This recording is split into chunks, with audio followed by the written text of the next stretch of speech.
नमस्कार दोस्तों, आज मैं आपको सुनाने जा रही हूँ संकटा माता की कृपा की कहानी। बहुत समय पहले की बात है। एक गांव में एक किसान रहता था। उस किसान का नाम रामू था। रामू बहुत मेहनती तथा ईमानदार था।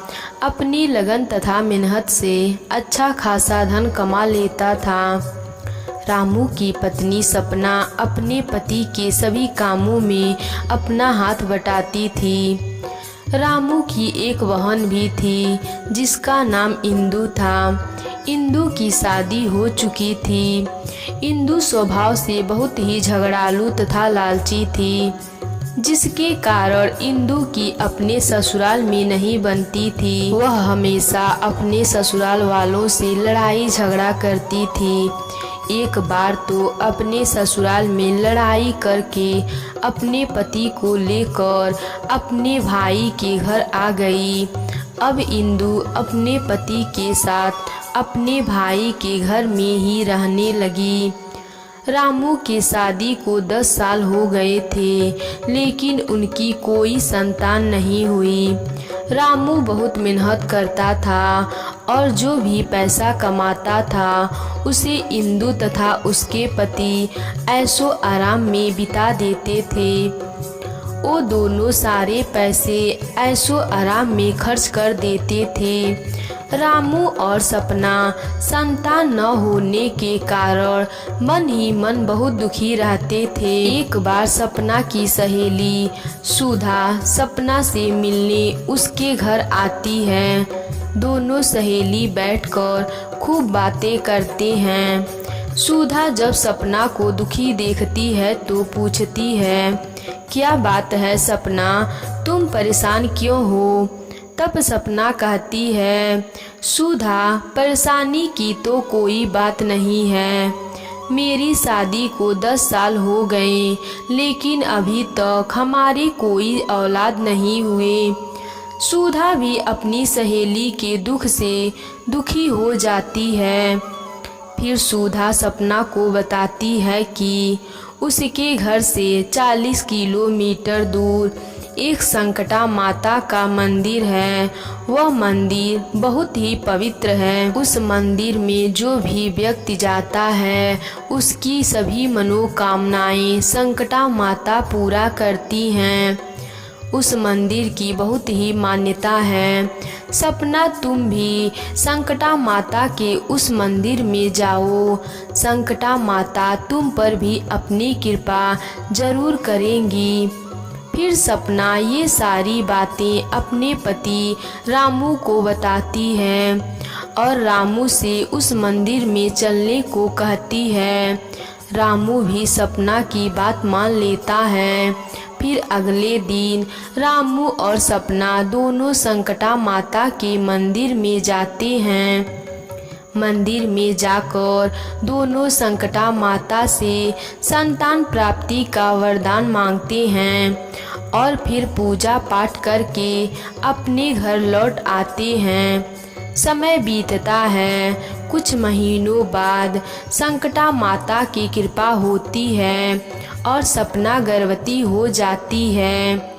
रामू और सपना इससे बहुत खुश हो जाते हैं और सपना खुशी खुशी यह बात अपनी ननद इंदु को बताती है। इंदु अपनी भाभी के सामने खुश होने का दिखावा करती है, लेकिन मन ही मन उसे इस बात से बहुत बुरा लगता है, क्योंकि अगर उसके भाभी को संतान हो गए तो इंदु के सारी सपनों पर पानी फिर जाएगा।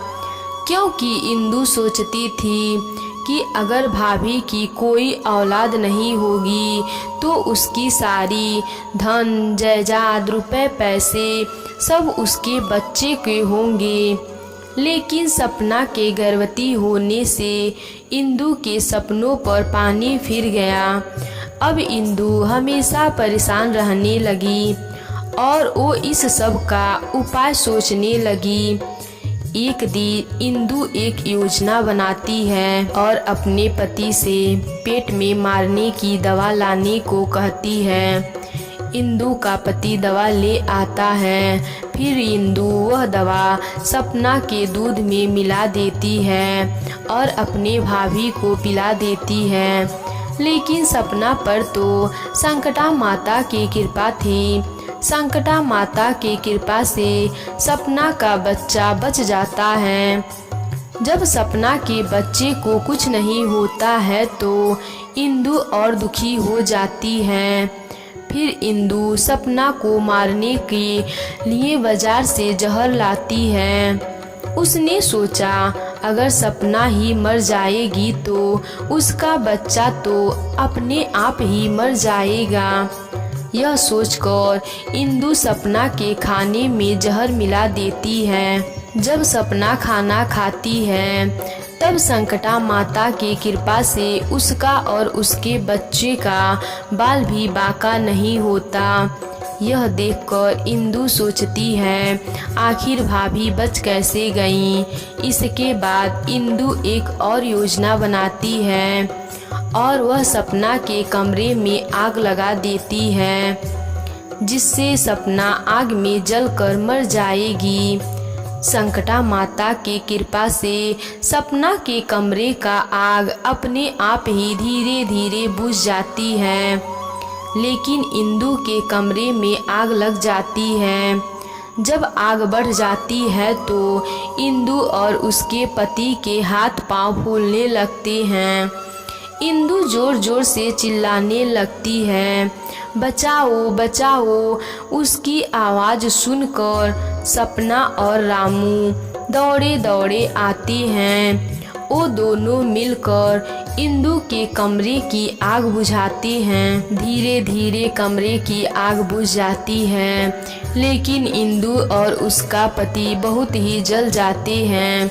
इंदु का पूरा चेहरा झुलस जाती है। जो इंदु पहले बहुत ही सुंदर थी, अब वो अपने कर्मों के कारण बदसूरत हो गई। इंदु को समझ आ जाता है कि उसने सपना और उसके बच्चे को जलाने की कोशिश की, इसीलिए उसके साथ ऐसा हुआ है।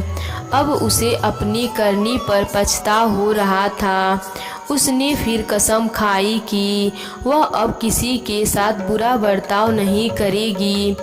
इधर समय पूरा होने पर सपना 2 बच्चों को जन्म देती है, जिसमें एक लड़का और एक लड़की होती है। यह संकटा माता की कृपा ही थी कि जो सपना और रामू एक बच्चे के लिए तरस रहे थे, उन्हें माता रानी ने 2-2 बच्चे दिए। फिर सपना और रामू सुखी पूर्वक अपने बच्चों के साथ रहने लगे। अब उनका विश्वास संकटा माता पर और बढ़ गया और वह दोनों मिलकर संकटा माता की व्रत करें और पूजा पाठ करने लगे। तो बोलिए संकटा माता की जय।